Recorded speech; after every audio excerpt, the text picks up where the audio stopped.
Hello everyone and welcome to Octagon News, your go-to source for the latest news and updates from the world of MMA. Dana White guarantees Jon Jones versus Tom Aspinall happens in 2025. Ilia Topuria may corner Merab Dvalishvili for UFC 311 title fight. Islam Makhachev thinks Khabib Nurmagomedov prevented him from knocking out Dustin Poirier. Let's get into it.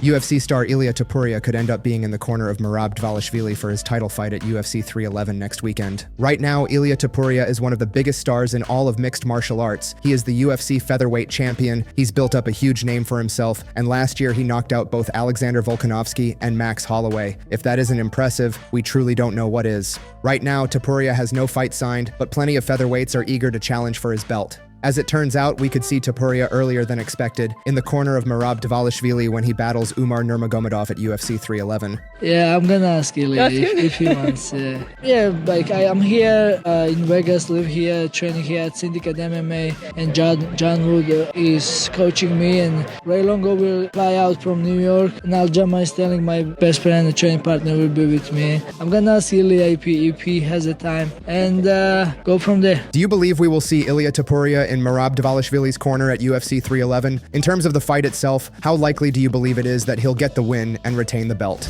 Islam Makhachev is confident that he could have finished Dustin Poirier on the feet if Khabib Nurmagomedov allowed him to. Islam and Dustin shared the Octagon back in June 2024. Makhachev's UFC lightweight championship was at stake. In the champion's corner was none other than Khabib, who was none too pleased with his fighter's decision to keep the fight standing. Ultimately, Islam secured the 5th round submission finish, but he thinks he could have won the fight with his striking. If Khabib let me strike more in that last fight, I can knock out Dustin. I go like 1-2, 1-2-3, and then take him down, but he choose the easy way, because the weakness from Dustin, everybody know, his wrestling. But the last fight he defend very well, that's why I use my striking more. It'll be interesting to see if Islam utilizes his striking again for his next title defense. He will be going one-on-one with Arman Tsarukyan in a rematch to headline UFC 311 on January 18th. The first encounter between Islam and Arman took place back in 2019, and it was a grappler's delight. Islam won the competitive bout via unanimous decision. If Islam emerges victorious over Arman a second time, he'll secure his 4th successful UFC lightweight title defense. That would set a new record for the most successful UFC title defenses at 155 pounds. What do you think? If Islam defeats Arman and defends his title, does that put him ahead of Khabib, and can we call him the lightweight GOAT? Share your thoughts in the comments below.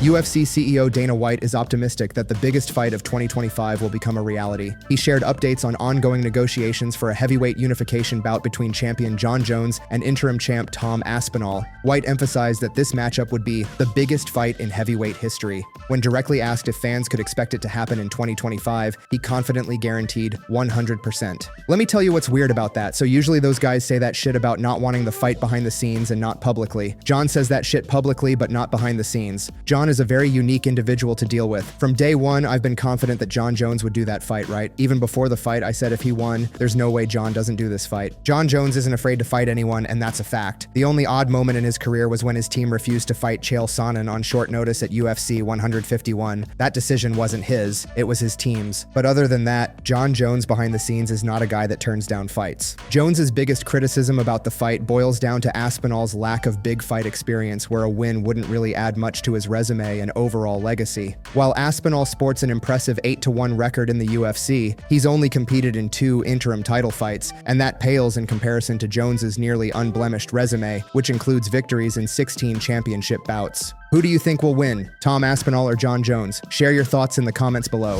Thanks for tuning in to Octagon News, your trusted source for all things MMA. Don't forget to like, share, and subscribe for more updates, breakdowns, and analysis. Let us know your thoughts on today's stories in the comments below, and we'll see you next time.